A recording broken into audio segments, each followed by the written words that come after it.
முக்கியோட பிஸியான இரவு நேரத்துல எல்லாருமே வேலையை முடிச்சுட்டு வீட்டுக்கு நடந்து போயிட்டு இருக்கும்போது ஒரே ஒரு மிடில் ஏஜ் மேன் அவரோட ஒர்க்கை முடிச்சுட்டு டயர்டா வீட்டுக்கு நடந்து போயிட்டு இருக்கிற வேலையில ஒருத்தர் ஒரு பையனை சட்டையை பிடிச்சு இழுத்துட்டு போயிட்டு இருக்கிறத பாக்குறாரு.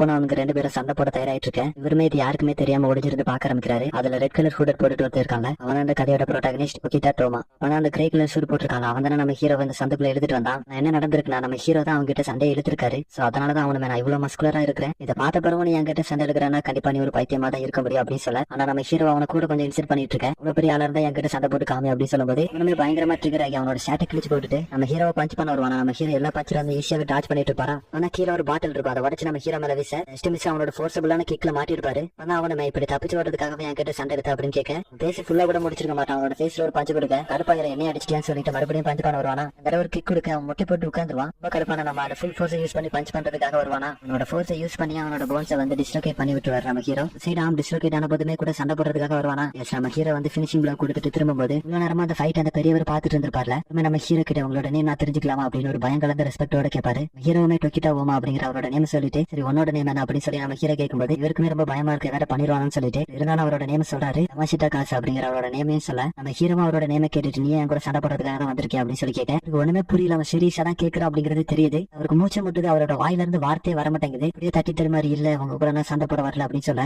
ஹீரோவும் சண்டை போட வரலன்னா சரி நான் போயிட்டு வரேன் அப்படின்னு போயிருவானா. போன பிறகுதான் இவருக்கு வந்து மூச்சே வரும். அளவுக்கான ஒரு பயத்தை அனுபவிச்சிருப்பாரு. இப்ப இந்த அளவுக்கான ஒரு பயத்தை யாமாஷிட்டா பாத்துட்டாரா சரி அவர் டெத் ஆயிட்டாருன்னு நினைச்சிருப்பாரு. நம்ம ஹீரோ கிட்ட பேசினதுல வந்து 54 வயசு ஆகுது. இது வரைக்கும் வந்து சொசைட்டில தப்பு அப்படின்னு சொல்றாங்க. அது எதையுமே அவர் பண்ணது கிடையாது. ஃபர்ஸ்ட் டைம் அவருக்கு டெத்தை கண்ணில் பார்த்த மாதிரியான ஒரு ஃபீலிங் வந்திருக்கும். அதனாலே அன்னைக்கு நைட் ஒரு பொண்ணு கூட தனியா டைம் ஸ்பெண்ட் பண்றாரு. அந்த சீன் அங்க கட் பண்ணி நெக்ஸ்ட் டே மார்னிங் நோக்கி பப்ளிகேஷன் அப்படிங்கிற ஒரு கம்பெனில தான் நம்ம யாமாஷிட்டா வேலை பார்த்துட்டு இருக்காரு. அப்ப அந்த கம்பெனியோட சேல்ஸ் டிபார்ட்மெண்டோட மேனேஜர் வந்து நம்ம யாமாஷிட்டா கிட்ட போன மந்த் உனக்கு கொடுத்த டார்கெட் நீ ரீச் பண்ணல. எல்லா மந்த் இதே மாதிரி தான் நடந்துட்டு இருக்கு அப்படின்னு கம்ப்ளைண்ட் பண்ணிட்டு இருப்பாரா.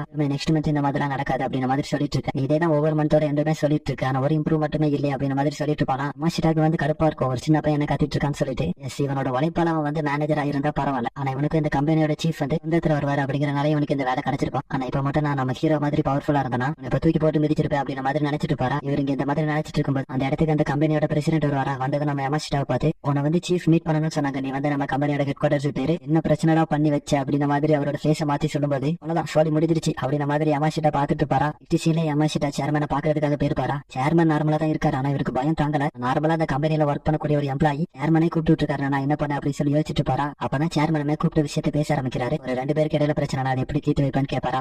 சிம்பிள் தான் பேசி சால்வ் பண்ணா முடிஞ்சு போச்சு அப்படின்னு சொல்ல சால்வ் பண்றது அது ஒரு வழி. நம்ம ஒரு பிரச்சனையை பல வகையில தீர்த்து வைக்கலாம்னு சொல்லிட்டு ஒரு பிரச்சனையை தீர்க்கிறதுக்கான பெஸ்ட் வே வந்து வயலன்ஸை யூஸ் பண்றதுதான் அப்படின்னு சொல்ல. ஆனா வயலன்ஸால எப்படி பிரச்சனையை தீர்க்க முடியும் அப்படிங்கிற ஒரு டவுட் யாமாஷிட்டா கிட்ட இருக்கேன். அதை சேர்மனுமே பார்த்து புரிஞ்சுக்கிட்டு நீ நினைக்கிறது சரிதான். வயலன்ஸால ஒரு பிரச்சனையை தீர்க்க முடியாது. ஆனா அது கண்ட்ரோல்ல இருந்தா முடியும் அப்படின்னு சொல்லிட்டு உனக்கு எப்படி சொன்னா புரியும் ஹிஸ்டரியில என்ன நடந்தது அப்படிங்கறத சொல்ல ஆரம்பிக்கிறாரு. அப்படியே ஜப்பானோட எடோ பீரியட் போனோம்னா ஜப்பான்ல எடோ பீரியட்ங்கிறது வந்து 1960s இருந்து 1980s வரை இந்த சோகனேட் ஆட்சிம்பாங்க. ஒருத்தருக்கு கீழே மொத்த கண்ட்ரியுமே வருது. ஒரு சொல்றதான் சட்டம் எல்லாமே. இந்த டைம்ல தான் பிசினஸ் எல்லாமே நல்லா வளர்ந்துட்டு இருந்துச்சு. அந்த டைம்ல வந்த மெர்ச்சன்ட்ஸ் இந்த வணிகர்கள்லாம் இருப்பாங்கல்ல அவங்களோட பிசினஸ் ஆப்போசிட் பார்ட்டினா இருப்பாங்க. அவங்க கீழே தள்ளுறதுக்காக இந்த அசாசின் நிஞ்சா அந்த மாதிரியான ஆட்களை யூஸ் பண்ணி உங்களோட பிசினஸ் காம்படிட்டரா இருக்கிறவங்களை கொல்றது இந்த மாதிரி கிரைம் வந்து வளர்ந்துகிட்டே இருந்திருக்கு. இது வந்து ஒரு அளவுக்கு மேல போக அந்த டைம்ல இருந்த ஷோகன் என்ன பண்ணிருக்காருன்னா இந்த கண்ட்ரில இருக்கக்கூடிய எல்லா வணிகர்களையுமே கூப்பிட்டு நீங்க இந்த மாதிரி உங்களுக்குள்ள இருக்கிற பிரச்சனை தீக்கணும்னு நினைச்சீங்கன்னா இந்த மாதிரி இன்டெரக்டா கொள்றதை விட்டுட்டு இதுமே சண்டை போட்டு முடிச்சுக்காங்க அப்படின்ற மாதிரி ஒரு ஆர்டர் கொடுக்க வணிகர்கள் எல்லாருமே உங்களுக்கு இடையிலான பிரச்சனை இதை பண்ணக்கூடாது அப்படிங்கிறது எல்லாத்தையுமே ஒரு ப்ராப்பரான டூயல்ல சண்டை போட்டு யாரு வின் பண்றாங்களோ உங்களுக்கு சாதகமா அப்படின்ற மாதிரி முடிவு பண்ண ஆரம்பிச்சிட்டாங்க. சோ இது எல்லாத்தையுமே யாமாஷிட்டா கிட்ட சொல்லிட்டு வழியில வந்தவங்க தான் நான் கூட சண்டை போட்டு தான் முடிவு பண்ணிப்போம் அப்படின்னு சொல்ல இவருக்கு புரியல. இதெல்லாம் எதுக்கு என்கிட்ட சொல்றாருன்னு சொல்லி யோசிச்சுட்டு இருக்கேன். நம்ம எனக்கு தெரியும் நீ எப்படி ஃபீல் பண்றேன்னு சொல்லிட்டு சேர்மன் வந்து நீ நம்புறியா நம்பலையோ ஆனா நாங்க இப்ப கூட பிசினஸ் டீலிங்லாம் இந்த மாதிரி தான் பண்ணிட்டு இருக்கோம் அப்படின்னு சொல்ல யாமாஷிட்டாக்கு வந்து நம்ப முடியல. இது வந்து அவருக்கு ரொம்பவுமே புதுசா இருக்கு. இருந்தாலும் சேர்மன் வந்து எந்த அளவுக்கு சீரியஸா சொல்றாரு அப்படிங்கறத புரிஞ்சுக்கிட்டு உண்மைதான் போல அப்படின்ற மாதிரி யோசிப்பாரா. அப்பதான் சேர்மன் இந்த மாதிரி நடக்கக்கூடிய மேட்சுக்கான பேரு தான் கின்கன் சொல்ல அது மட்டும் இல்லாம இன்னொரு கம்பெனி கூட ஒரு ரைட்ஸ் விஷயமா எங்களுக்கு ஒரு சின்ன பிரச்சனை இருக்குது. ஆனா மேட்ச் வந்து என்ன 5 நாள் கழிச்சு நடக்கிறதா இருந்துச்சு. ஆனா அதுல ஒரு பிரச்சனை இருக்குது. அதுதான் நாங்க ஃபர்ஸ்ட் ஹையர் பண்ண அந்த ஃபைட்டர் வந்து ரீசன்ஸ்னால வர முடியாம போயிடுச்சு அப்படின்னு சொல்லுவாரா. யார் இவங்க ஃபர்ஸ்ட் ஹையர் பண்ண ஃபைட்டர்னு பாத்தீங்கன்னா நம்ம ஹீரோ ஒருத்தர் அடிச்சு போட்டுருப்பார்ல அவரை தான் சொல்றாரு. இப்ப எங்களுக்கு ஃபைட் பண்ண இன்னொரு ஆள் வேணும் அப்படின்னு சொல்லி பேசிட்டு இருக்கேன். யாமாஷிட்டா இது எல்லாத்தையுமே கேட்டுட்டு நீங்க என்ன ஃபைட் பண்ண தான் கூப்பிட்டீங்களா அப்படின்னு சொல்ல இதுக்கு சேர்மனமே அதுக்கு இப்போ அவசியம் இருக்காதுன்னு நினைக்கிறேன். ஆல்ரெடி ஒருத்தர் ஃபைட் பண்றேன் சொல்லி அவனாவே முன் வந்திருக்கான் அப்படின்னு சொல்ல யார் தான் வந்திருக்கா அப்படின்னு சொல்லி யாமாஷிட்டா பின்னாடி திரும்பி பார்க்க ஹீரோ தான் நடந்து வருவானா. அதை பார்த்து யாமாஷிட்டாக்கு வந்து பயங்கர ஆச்சரியமா இருக்கும்.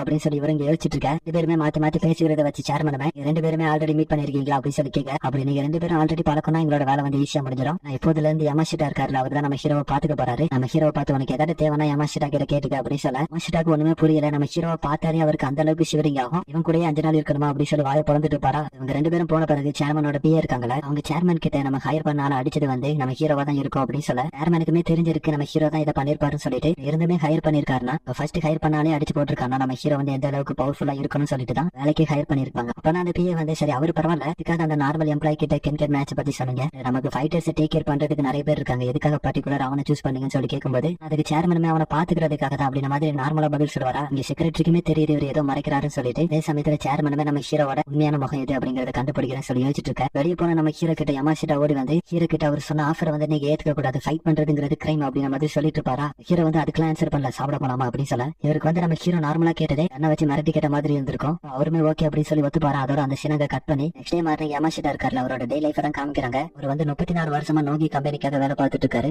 வருஷத்தோட அவருக்கு வந்து 56 வயசுமே ஆக போகுது. அவருக்கு வந்து 2 பையனுங்க இருக்காங்க. ஒருத்தனுக்கு சாப்பாடு செஞ்சு கொடுக்கும்போது அவனோட ரூமுக்கு வெளியே சாப்பாடு வச்சுட்டு வந்துருவாரு. அவனுமே சாப்பாடு எடுத்துட்டு உள்ள போயிருவான். இதுதான் அவரோட மொத பையன் கென்சோ. அவனோட ஜூனியர் ஸ்கூல் முடிச்சதுல இருந்தே இப்படிதான் அவன் அந்த வீட்டை விட்டு வெளியே வர மாட்டான். இந்த மாதிரி சொசைட்டியை ஃபேஸ் பண்ண பயப்படக்கூடிய மொத பையன். அவனுக்கு வந்து 25 வயசாக போகுது. 3 வருஷமா அவனோட ஃபேஸ கூட இவர் பார்த்ததே கிடையாது. அவருக்கு இன்னொரு பையன் இருக்கிறான், அவன் தான் கென்சோட தம்பி. அவனுமே போன வருஷம் ஸ்கூல பாதியிலே டிராப் அவுட் பண்ணிட்டு கிடைச்ச பேட் ஃப்ரெண்ட்ஸோட இன்ஃபுளுன்ஸ்னால வீட்டுக்கே வரதில்லை, எப்பவுமே வெளியே தான் சுத்திட்டு இருப்பானா. எப்பவாவது வீட்டுக்கு வருவான், அப்பவும் வீட்டுல இருக்கக்கூடிய காசை மட்டும் எடுத்துட்டு போயிருவான். அண்ட் அவரோட வைஃப் இருக்காங்க, அவங்களுமே விட்டுட்டு 10 வருஷத்துக்கு முன்னாடி ஓடி போயிட்டாங்க. இதுக்காக இவரை விட்டுட்டு ஓடி போனாங்க அப்படிங்கிற ரீசன் கூட இவருக்கு என்ன தெரியாது. இப்போதைக்கு அவருக்கு இருக்கக்கூடியது இந்த லேண்ட், அந்த வீடு மட்டும் தான். அதுக்குமே இன்னும் 15 வருஷத்துக்கான லோன் கட்ட வேண்டியது இருக்கு. அதுக்காக தான் இன்னுமே உழைச்சிட்டு இருக்காரு. இந்த மாதிரி அவரோட லைஃபை நமக்கு இன்ட்ரோடியூஸ் பண்ணிட்டு நம்ம ஹீரோ பாக்குறதுக்காக அவர் இருக்கக்கூடிய ஒர்க்குமே போவாரா. அவருமே நம்ம ஹீரோ இருக்கக்கூடிய வீடு எப்படியோ கண்டுபிடிச்சு வந்து பார்த்தா ஏதோ பாலடைஞ்ச வீடு மாதிரி இருக்கும். இதுதான் உண்மையாவே ஹீரோவோட வீடு அப்படின்னு சொல்லி யோசிச்சுட்டு இருக்கேன். வீட்டுல காலிங் பெல்லாவது ஒர்க் ஆகுதான்னு பார்த்தா அதுவுமே ஒர்க் ஆகல. வழியில டோரை திறந்துட்டு உள்ள பேர வேண்டியதான் அப்படின்னு சொல்லிட்டு உள்ள போவாரா. ஹீரோ பேரை சொல்லிக்கிட்டே உள்ள போகும்போது டப்புனு ஃப்ளோர் உடஞ்சி கால் உள்ள பேருமா. வீட்டுல உண்மையாவே ஆட்கள் வாழ்றாங்களா அப்படின்னு சொல்லி யோசிச்சுட்டு இருக்கேன். சடனா அவருக்கு ஃப்ரெண்ட்ல வந்து ஸ்டேர்ஸ் இருக்கும்ல, இது பின்னாடி இந்த ரத்தமா தெரிக்க ஆரம்பிக்குது. இவருக்கு என்ன நடக்குதுன்னு புரியல. சரி என்னதான் நடக்குதுன்னு பாத்துலாம் சொல்லிட்டு இவருமே நடந்து போக